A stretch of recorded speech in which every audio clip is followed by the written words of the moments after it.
Welcome back, guys. Glad that you guys can join me again.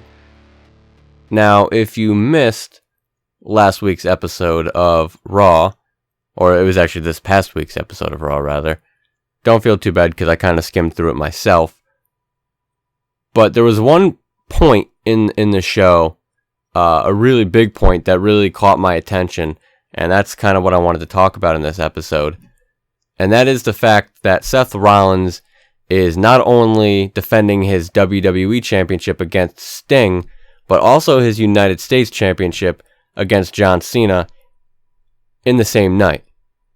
Now, besides that being pretty awesome, and I like the concept, this is a huge opportunity for the WWE.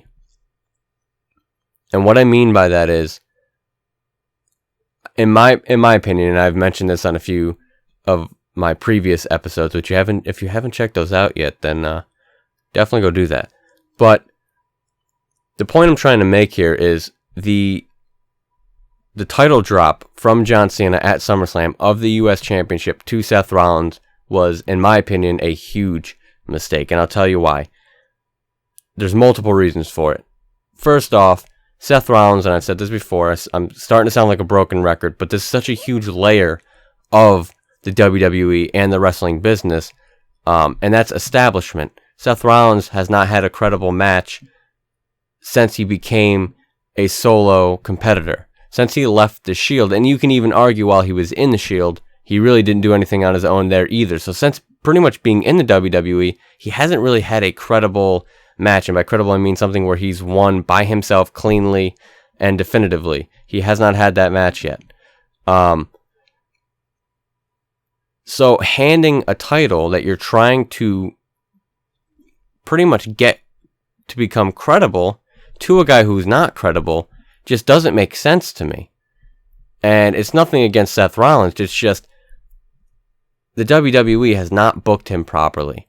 They haven't done anything to make him look like a viable champion, therefore giving him a second title, and especially in the way that it happened, you know, by giving him the title, having Cena drop it to him because Jon Stewart came in and hit Cena with a chair.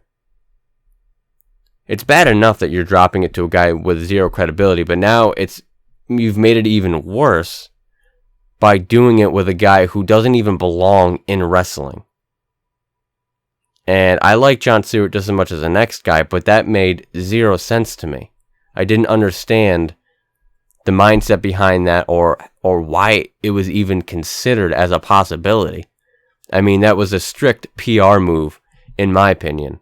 I mean, I really can't see any other explanation for it other than they were just trying to get publicity. And it really, really affected the title, at least the way that I see it, because now you have a title where you were just starting to get some credibility. When giving it to Cena, in my opinion, and you're not going to hear me say this too often, but giving it to Cena was a very, very smart move, because he's really their only credible superstar on that roster. So you want to make a title credible, you give it to a superstar that's credible. You want to devalue the title, you give it to a superstar that you've pretty much built to have no value. So, I mean, this title, it's only going to go downhill from here. It can't be built simply because it's with a WWE champion, because honestly, even that doesn't mean anything. He's done nothing as champion. You know, it can be argued his entire reign has been pretty much handed to him. It's been because of the authority, because of this, and because of that. And if they had established superstars on the roster besides him, then it would make a difference. And I didn't mean besides him, I meant besides Cena. Then you can have a coward heel, but they can't afford to do that because they have no establishment on their roster. And if you want to hear me talk more about that, I'm not going to go into complete detail because this podcast would never end. So if you want to hear more about my feelings on their lack of establishment, then definitely go check out episode number 1, No Establishment. It's right on the YouTube page. And while you're there, Might as well hit that subscribe button so that you never miss an episode. Cheap plug. But, I mean, you can't build a title and make it credible by giving it to someone with no credibility. It just can't work. Because think of it this way. If somebody were to beat him and take that title from him, it's not going to make a difference. It's not going to mean anything. Kevin Owens can go in tomorrow and beat Seth Rollins to be the U.S. champion. It's not going to make a difference. Because, oh my God, he beat Seth Rollins. It's not going to make as much a difference. Whereas if someone beats John Cena cleanly and takes that title, holy shit.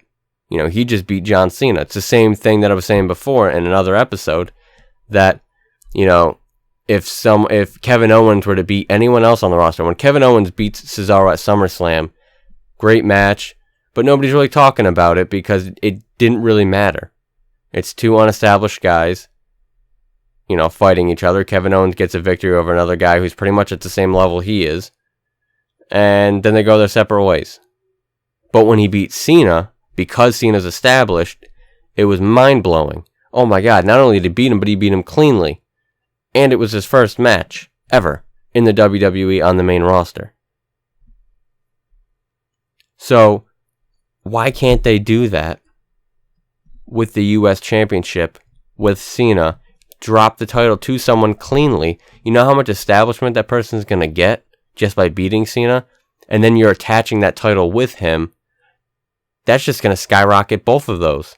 The title's going to get credibility, and that superstar is going to get credibility. And then you start molding that superstar, and eventually, over time, that superstar becomes credible enough to where he can actually take a loss without it doing any kind of damage. And then he can start putting guys over, and then that person becomes credible.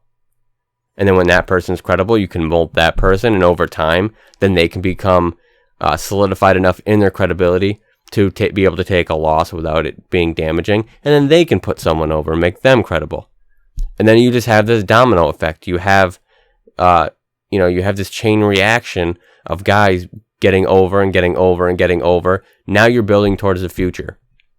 That's the point I'm trying to drive to here. And I know I probably wasn't doing that great of a job getting to the point, but I'm at the point now, and it's breaking. So, the point being, this pay-per-view, Night of Champions, because of the way they set it up, is their opportunity to do just that. They can save the U.S. Championship, because right now on Seth Rollins, it's meaningless. So drop that title back to Cena. And I know a lot of people are going to be upset with that. Well, that doesn't make sense. It's, you're hurting the champion, you're going against everything you just said because he's going to get beat. He has zero credibility. Yes, but that's the beauty of this card, because not only does he have John Cena versus, not only is it Seth Rollins versus Cena for the U.S. title, but now he also gets to face Sting in the main event for the WWE World Heavyweight Championship, and that match is the match where Seth Rollins will go over. He goes over Sting, it's going to trump anything that he's done in the past. It's going to trump beating Cena. It's going to trump beating anybody on the roster. That's huge. That's going to establish him. That is going to really get him some notoriety, put him on top, and really, hopefully, after that happens, or if they decide to do that, they can start molding that, the foundation of the credibility, like I was saying before, and start this chain reaction. It's a huge opportunity that they have. They can save both the U.S. Championship and Seth Rollins in one night if they book this properly. It's very important.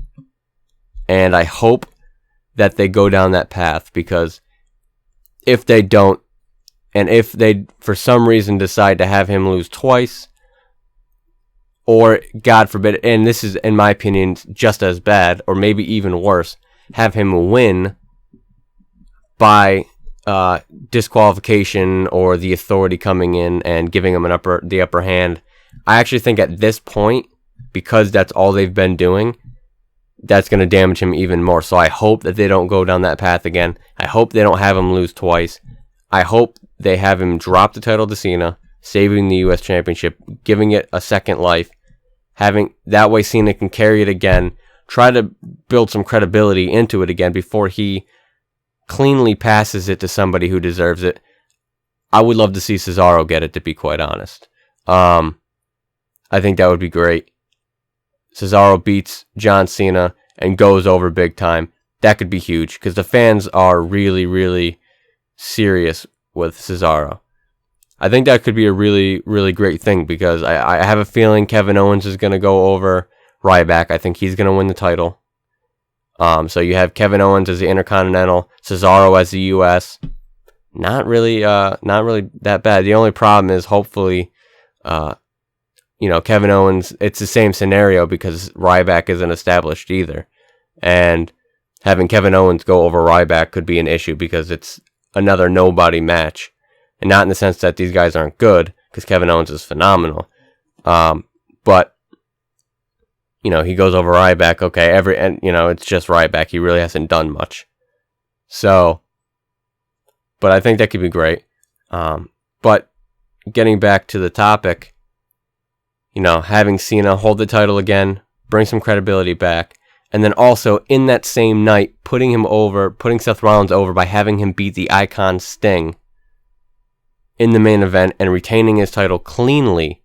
I think that is the best course of action.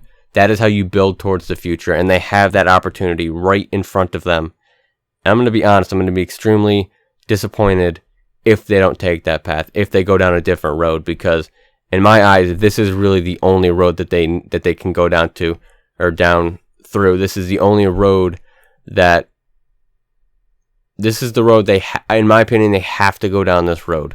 They have to, for the sake of the business, for the sake of that title, and for the sake of Seth Rollins. He needs a clean victory. It's that simple. It's that easy. And that's really it. It's really that simple, that easy. I just don't understand how the WWE, this is a multi-million dollar corporation that's, been going on for years. And it just seems like all of a sudden, they just forgot how to build a wrestling program. It just blows my mind. Hopefully they like I said, hopefully they take this opportunity and run with it because, like I said, for the sake of the company, for the sake of that title, and for the sake of Seth Rollins, they have to do this. They have to. All right, guys, you know the drill. Make sure that you like, share, and subscribe to The Breaking Point. Make sure you follow, like, join our Google Circle. All those links are in the description. Make sure that you join me again every single morning, Monday through Friday. And as always, consider the point broken.